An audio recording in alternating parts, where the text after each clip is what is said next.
When Jonah was old enough, he wanted a story, just like Eliot had a story about Ellie and the cakes. He said, I want a story about a prince called Jonah and a princess called Ellie. And I said, and cake? Well, a donut, he said, but I want some other stuff in my story too. So I said, what other stuff would you like? He said, Spider-Man. Jonah was fixated with Spider-Man at the time. I said, anything else? Well, yeah, a dragon and a knight and Elsa's shoe. Ellie had an Elsa doll, and shoe was always dropping off. And a donut and an apple. And we had a long list. And I said, okay. And this is the story. One day, Ellie and Jonah wanted to go exploring. It was too wet outside. It was pouring with rain, puddles everywhere. People said it was raining cats and dogs. There were poodles in the road. So they decided they would explore inside. Well, they got there, rucksacks ready, popped into it, useful things for exploring. I'm sure you can think of some useful things for exploring. A map, spare pair of socks, torch, pair of binoculars, a telescope. Anything that they thought might be helpful, they popped into the bag. Some string, and then they went to see Cook, because Cook would give them snacks. And after all, snacks is the most important thing when you're going to go exploring anywhere. Well, they reached out to help themselves to the biscuits that Cook had just brought out of the oven. But Cook rapped her large wooden spoon on the surface of the table with a loud clang and said, don't you dare. Those are for later. Here, have a donut each and an apple and a bottle of water. That will do for your exploring, she said. And with that, they set off to go around the castle. Well, downstairs was fairly boring because they'd been in all the rooms. They knew what was there. What can we explore there? And we might get in the way. And they didn't want to go into the lounge because their two mums were talking in there, and they didn't want to go into the music room because their dads were playing guitars, and they didn't want to go into the study because really didn't want to go into the study. So they went upstairs, and they thought, well, we can't go into any of these rooms either because these are people's bedrooms and we'll get into trouble. And we don't want to do that. And it's not really fair on people if we go and explore their bedrooms. So they went right up to the very, very top of the castle where the attic was. Well, nobody ever went up there. In fact, they'd never been up there. There was one single large door at the end of the passageway. So they went and pushed it open. It creaked. It was not used, so the hinges were never oiled, and it creaked. And then they reached in to try and find the light switch. Click, click, click, click, click, click. The light bulb had obviously broken, and it didn't work. So they took their flashlights out of their bags, and they shone them into the room. There was stuff everywhere. I think it was all the stuff that people hadn't really got the heart to get rid of, but didn't really want anymore. So there's a broken rocking horse, and there was a harp with half the strings missing, and there were a lot of hat boxes with different sorts of hats in, and bits of train set for some reason. Well, there was also a scurrying noise, and as they looked round, a mouse scurried its way right across the top of Jonah's foot. And Jonah went, he jumped backwards, knocked into Ellie, who went backwards herself, and knocked something on the wall. It must have been a secret button of some sort, because there was a grinding noise, and part of the wall slid apart, revealing a dark hole the size of a door. They took their torches and they peered into the passageway. It was full of cobwebs, and you could see the mice scurrying away in the distance. Well, we're explorers, and we're brave and intrepid. Let's go exploring down the passageway, they said. So they set off down the passage, clearing away the cobwebs, getting them out of the way. They didn't like the cobwebs going across their faces. Have you ever had that? It's fairly horrible, isn't it? When they got down to the end, they could see an eerie glow coming from the floor. There was a trapdoor there, and just around the edges of it was the faintest green light. So they lifted the door, and the green light got a little bit brighter, but not much, and they could see a ladder leading down. But they climbed down the ladder and looked around, blinking, their eyes getting used to the dark. And Jonah said, "Ah, there's my Spider-Man! He's still got his string on! I lost him!" And he picked it up and put it in his pocket. And Ellie said, "Oh, look, there's my Elsa doll's shoe." And she picked it up. "I lost that weeks ago." And she popped it in her pocket. And just as she did so, from the big pile of stuff where the green glow came from, a big head lifted up with a great long pointed nose and scaly skin, and a big eye opened and stared at them. "Who are you?" it said. "I'm Princess Ellie." "I'm Prince Jonah," said Prince Jonah. "I am the Dragon of Lost Things. Do you know where you are?" said the dragon.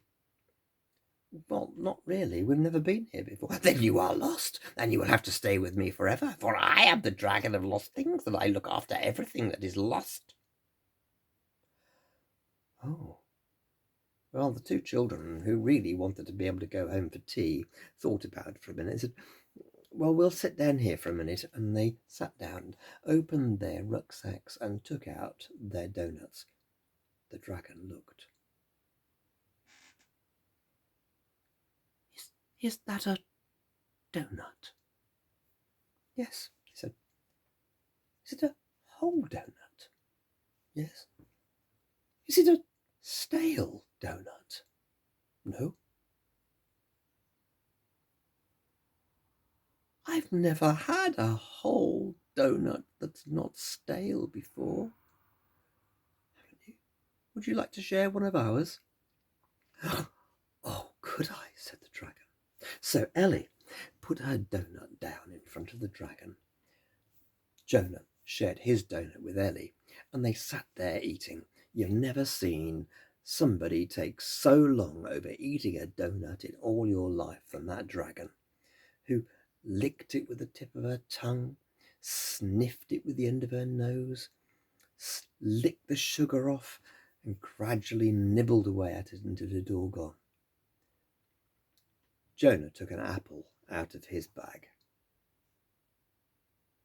"An apple?" said the Dragon of Lost Things. "I've never had an apple before. Not a whole one anyway. Does it have maggots in it?" "No," said Jonah. "Has it got bad bits?" "Well, I don't think so. I haven't eaten it yet." "I've only ever had apples with bad bits and maggots and the cores that have been left over and flung on the ground that somebody's found." Jonah said, "Would you like my apple?" "Oh, could I?" said the dragon. Ellie took her apple out of her bag and cut it in half and gave half to Jonah, and they shared, and they sat and ate it, and you never saw anybody eat an apple so slowly in all your life than that dragon. But she really enjoyed it.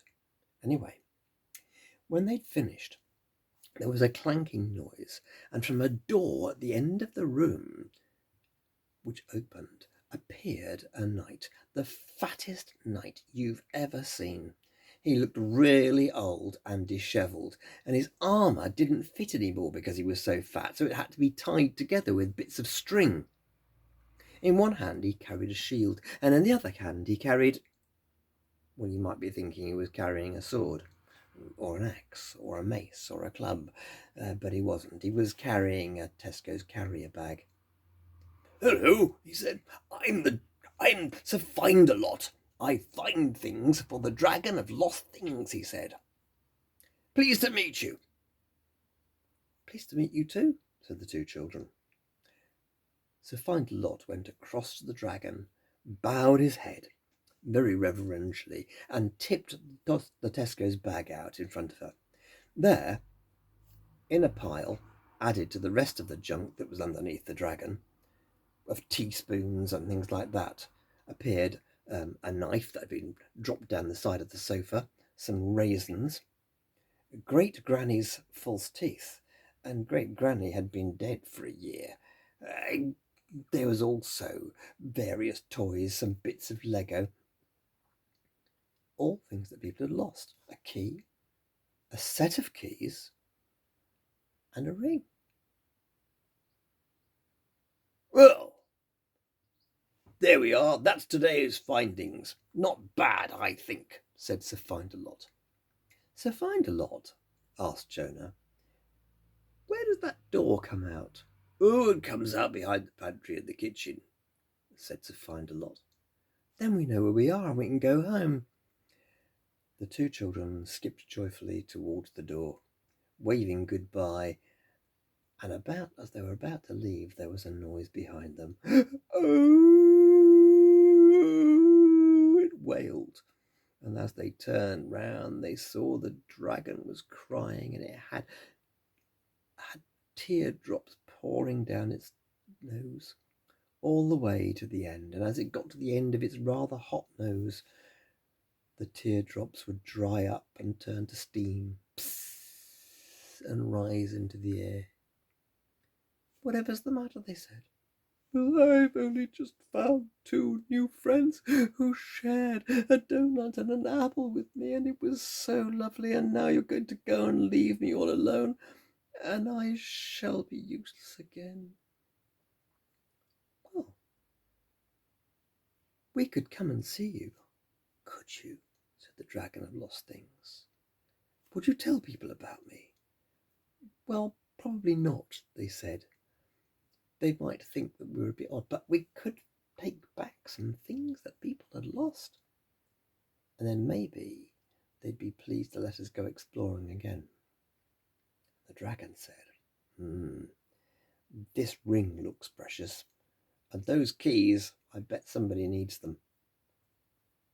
So the two children picked up the keys and the ring, and they promised the dragon that they would go back and bring her something nice to eat next time. And they left, and they went to find their mums where they were sitting. Mum, we've just been exploring. Oh yes, what have you been doing? They then decided they wouldn't say anything about the Dragon of Lost Things. We found a ring and some keys. Oh, I've been looking for that, they said. They were really delighted. It was the best thing that they could ever have found, which they needed. And they took the keys away and the ring, and the children went back to see the dragon often when people had lost things. And there are more stories about the Dragon of Lost Things, but they're for another time. Just remember the dragon was important because she kept all the things that were lost, all the memories that were treasured in them, and the stories that went behind them.